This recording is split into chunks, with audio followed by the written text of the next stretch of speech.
This video is for 3D Studio Max veterans who are considering making the switch to Blender. You're probably less interested in the latest flashy features and more focused on finding where your familiar tools have gone. This isn't a general introduction to Blender. It is a practical guide to mapping your 3D Studio Max toolset to Blender. Let's start with editable poly. In 3ds Max, you usually apply an edit poly modifier or convert an object to an editable poly before editing geometry. In Blender, it's much simpler. Just select your object and press Tab to enter edit mode. You can also change the mode in the drop-down menu in the top left corner.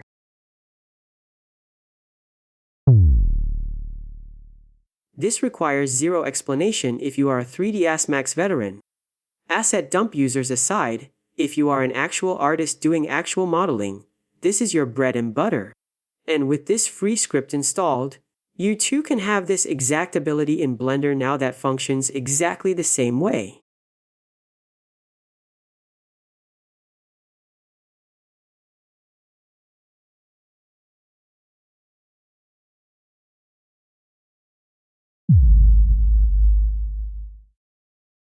.3ds Max was one of the first apps to streamline loop and ring selection. In Blender, you can select an edge loop by holding Alt and clicking a nearby edge. You don't even need to click the edge directly, just hover near the loop, hold Alt, and click to select the whole thing. To select an edge ring, press Ctrl plus Alt and click.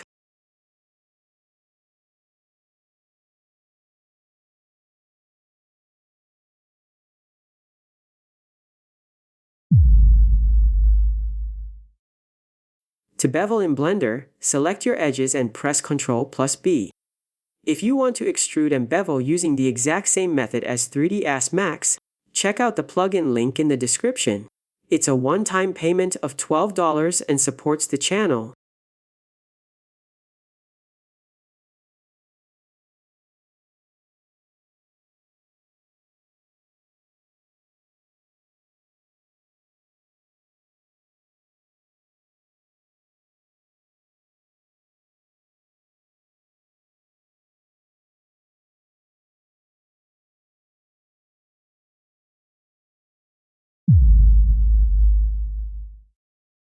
In 3ds Max, you hold Shift and drag to duplicate. In Blender, you simply press Shift plus D.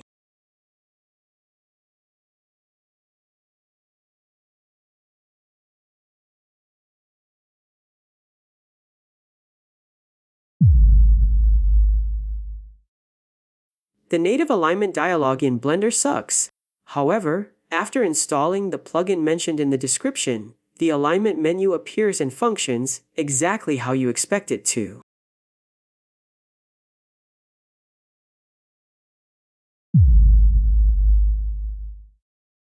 Poly by poly modeling, also known as edge extrusion modeling.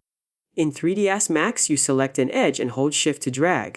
In Blender, just press E and drag.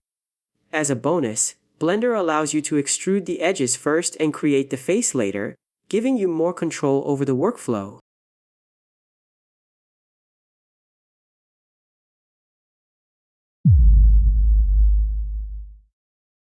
I debated including this because most 3ds Max users don't use booleans for final modeling, only for prototyping or experimenting.